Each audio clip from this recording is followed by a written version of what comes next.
यह कहानी मेरे एक दोस्त के कज़िन की है जो उसने मुझे खुद बताई थी। उसका नाम बाबर था। 2 साल पहले बाबर के वालिद साहब का ट्रांसफ़र एक बड़े शहर में हो गया। उसके वालिद साहब गवर्नमेंट टैक्स ऑफ़िसर थे। उन्हें एक घर मिला था जो कि थोड़ा सुनसान इलाके में था, जो कि पुराने गवर्नमेंट हॉस्पिटल के मुर्दा खाने के स्टाफ का था। लेकिन अब यह हॉस्पिटल बंद हो चुका था कई सालों से। लोकेशन कुछ ऐसी थी, हॉस्पिटल के साथ में मुर्दा खाना और फिर बाबर का घर था। जब बाबर और उसकी फैमिली शिफ्ट हो रहे थे, उन्हें नोटिस किया कि यह हॉस्पिटल बंद क्यों हो गया होगा, लेकिन उनके पास कोई जवाब नहीं था। घर में दाखिल होते ही उन्होंने एक अजीब सी ठंडक महसूस की, जबकि ये जुलाई का महीना था। लेकिन फिर भी घर में काफ़ी ठंड का माहौल था। उन्होंने सोचा, शायद पुरानी बिल्डिंग है और पहले लोग ऐसी इमारतें बनवाते थे जहाँ हवा आती जाती रहे और घर का माहौल ठंडा रहे। सबने घर की सफाई की। शाम के वक़्त बाबर की छोटी बहन आसमां ने छत पर देखा।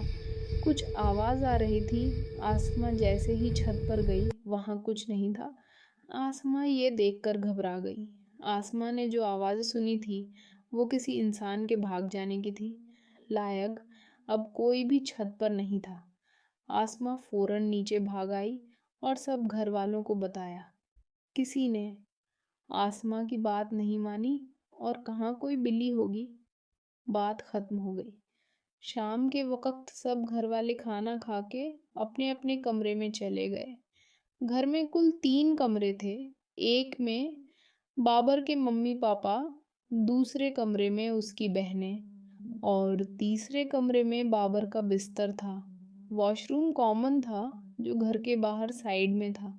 बाबर की बड़ी बहन आलिया और छोटी बहन के कमरे की खिड़की के बिल्कुल सामने मुर्दा खाना नजर आता था, जो बहुत ज़्यादा डरावना था। आसमां जब से आई थी, उसी मुर्दा खाने को देखते जा रही थी। अचानक उसने देखा, जैसे कोई मुर्दा खाने के अंदर दाखिल हुआ है। वो जल्दी से भागकर देखने गई। जैसे ही वो मुर्दा खाने के कमरे के पास खड़ी थी, उसने देखा उसका भाई बाबर कमरे में खड़ा था। आसमां को ये देखकर थोड़ा रिलैक्स फील हुआ। उसने पूछा, भाई तुम यहाँ क्या कर रहे हो? रात के टाइम अचानक बाहर से किसी की आवाज़ आई, आसमां कहाँ हो? आसमां ये सुनकर इतना ज़्यादा घबरा गए कि उसका चेहरा सफ़ेद हो गया। वो कुछ बोल नहीं पा रही थी क्योंकि उसकी बाहर से जिसकी आवाज़ आई, वो कोई और नहीं, बाबर था, जबकि बाबर उसके सामने खड़ा था। ये देख आसमां घबरा गई। अचानक बाबर अंदर दाखिल हुआ। आसमां यार, तुम यहाँ हो। मुझे लगा कहीं बाहर तो नहीं चली गई। क्या कर रही हो? यहाँ इतनी रात को चलो मेरे साथ। आसमां अब भी बुद्ध बनी सामने देख रही थी, लेकिन वो अब चला गया था। बाबर आसमां को पकड़कर घर ले आया और पानी पिलाया और पूछा, क्या हुआ? आसमां ने कुछ न बताया और अपने कमरे में सोने चली गई। बाबर को कुछ अजीब लगा, लेकिन उसने ज़्यादा गौर नहीं किया। क्या अचानक उसने देखा, मुर्दा खाने से कोई आवाज़ आई।